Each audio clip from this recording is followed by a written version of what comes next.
there are a lot of time, like, people cheat just for the sake of it. And what does that say?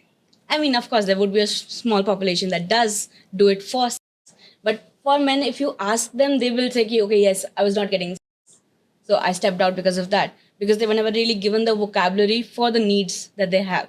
So they think it's about sex, but it's also about that, lack of connection with their partner. And sexless marriages as a whole, I mean, a lot of women are also never taught that they can have desires or that they can want sex.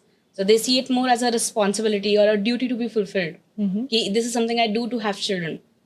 Or if my husband wants it, I'll just do it. Okay. So even if like the wife is okay having sex and they're not really actively or, enjoying it, then the husband does feel a little what is going on. Okay. Right? They also desire that interest, that enthusiasm from the partner.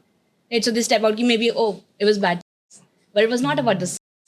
It was about that About your lack of emotional conversation, connection. lack of connection. So if they bring it up, if they uncover these things together, okay, what's happening in our bedroom? Why are we not sleeping together? Or why does it feel like, I'm just doing something to you instead of something with you? But that's the conversation most people are not having, That's the problem. right? Just that Yeah. emotional intimacy that you need. I mean, that makes everything, amazing. Like Yeah. if you manage to have that conversation, if you manage to have that emotional connect, Yeah. and it doesn't come like that. You have Absolutely. to work at it. Yeah. Like you work on anything else. You really have to work on it. And it takes a lot of courage to actually tell your partner what you want. And that's the problem, right? Most Yeah. people find that it's too vulnerable to ask. Yeah.